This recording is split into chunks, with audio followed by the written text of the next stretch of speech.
안녕하세요.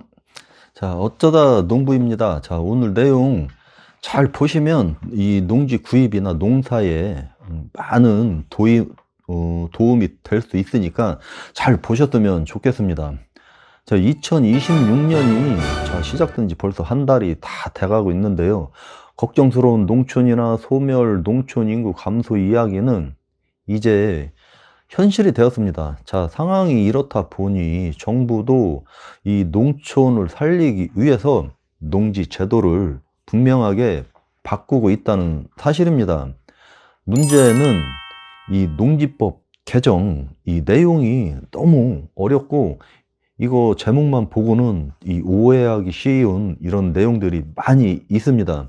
그래서 오늘은 이미 시행 중인 이 농지법 개정 내용과 2026년에 시행될 예정인 핵심 변화 내용과 농사와 직접 연결되는 부분 위주로 정리를 한번 해드려 보도록 하겠습니다.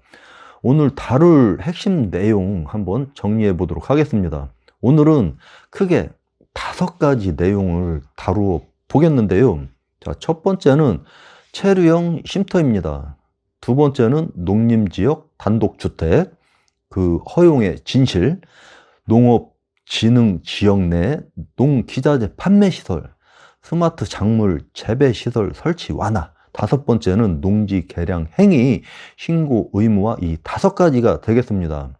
그리고 이제 마지막으로 2026년에 이제 새로 시행될 농지위에 화장실 설치, 산촌 체류형 쉼터, 이 순서로 한번 알아보도록 하겠습니다. 첫 번째, 체류형 쉼터 사용 기간인데요. 체류형 쉼터는 예전에는 12년 쓰고 무조건 철거해야 했습니다. 자, 지금까지는 이게 맞는 말이었는데요. 이제는 이게 아닙니다. 기존에 12년 사용 후에 철거 규정은 폐지됐고 현재는 지자체 조례에 따라 연장이 가능합니다.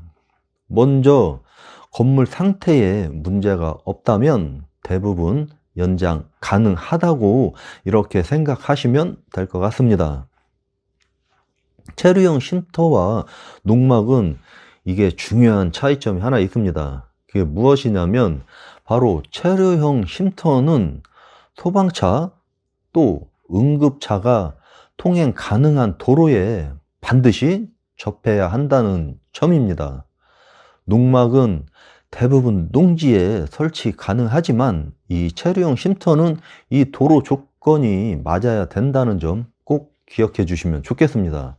반드시 설치 전에 지자체 담당자에게 지번을 찍어서 이게 가능한지 확인하시는 게 좋을 것 같습니다.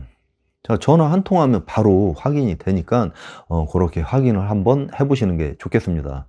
또 하나 중요한 기준이 바로 이 높이인데요. 체류형 쉼터는 이 지표면 기준의 4m 이내입니다. 건물 높이가 아니라 땅에서부터 4m가 되겠습니다. 그래서 다락 있는 구조는 이 지자체마다 엄격하게 보는 곳도 있으니까 이 부분 꼭 확인하셔야 됩니다. 두 번째는 농림지역인데요. 농림지역 단독주택 허용 여부인데요. 이게 전부 풀린 게 아닙니다. 농림지역에 단독주택이 허용됐다 이런 제목 때문에 토지 문의 많이들 하셨을 수 있는데요. 이게 내용을 정확히 확인해 보셔야 합니다.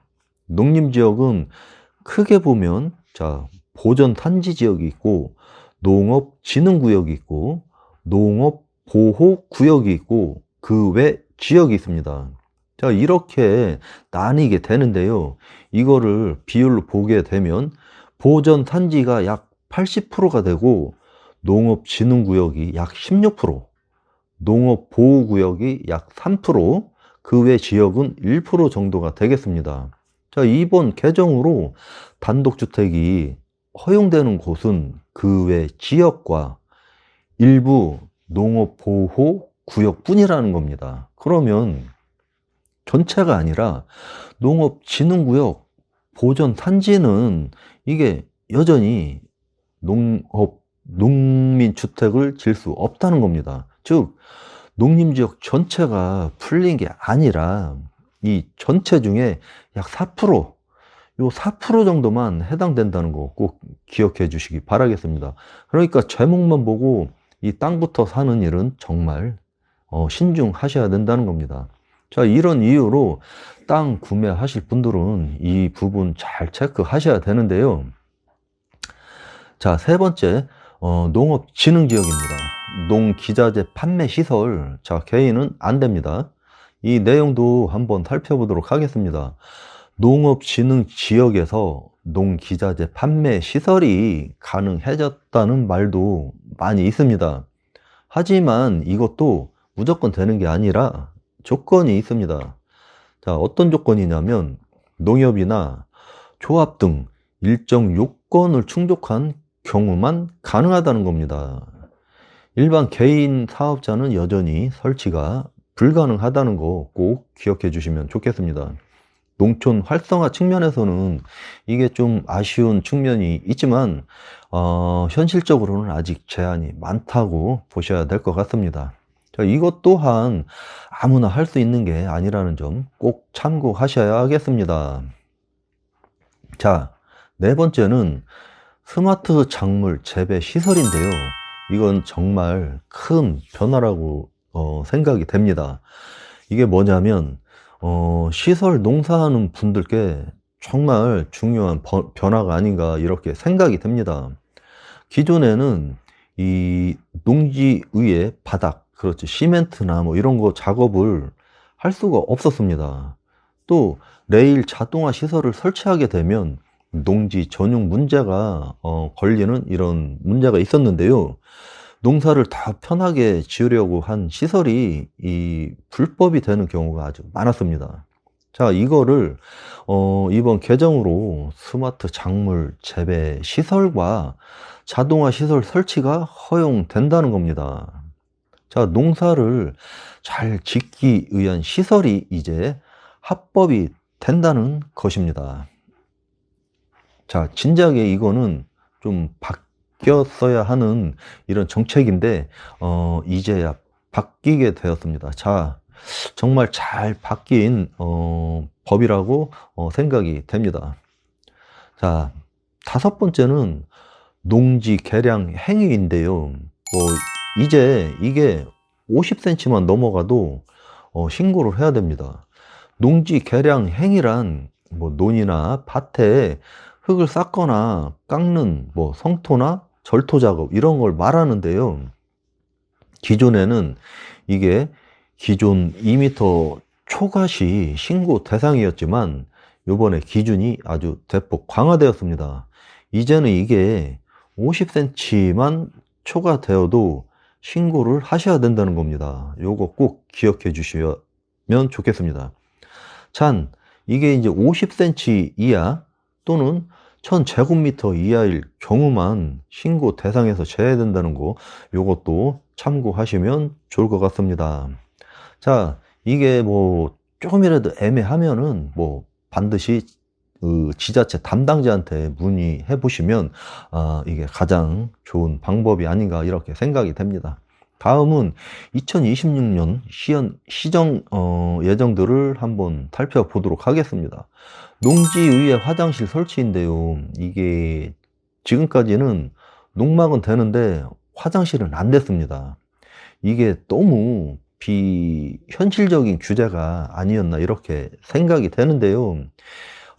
이 부분이 청렴농업인 간담회에서 문제가 되었고 문제를 제기했고 뭐 농작업 편의시설로 화장실 설치 허용 방침이 나왔다는 사실입니다. 자, 현재는 방침 단계지만 2026년에는 관련법 개정을 통해서 농지의회 화장실 설치가 가능해질 가능성이 큰 만큼 이제는 이게 가능하다고 이제 보시면 될 것 같습니다. 다음은 탄촌 체류형 쉼터인데요. 이제는 이게 농촌뿐 아니라 임야에도 체류형 쉼터가 도입이 되게 되었습니다.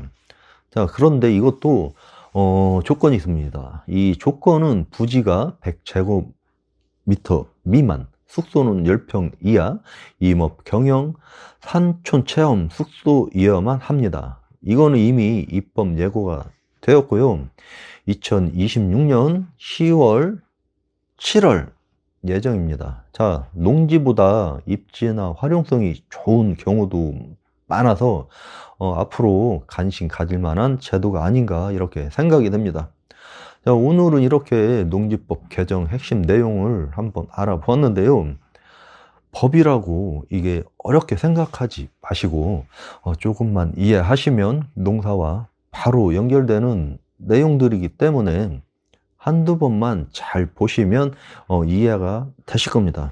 자, 오늘 내용이 도움이 되셨다면 구독과 좋아요 꼭 부탁드리고 여러분 생각은 댓글로 꼭 남겨주시면 좋겠습니다. 자, 지금까지 시청해 주셔서 감사합니다.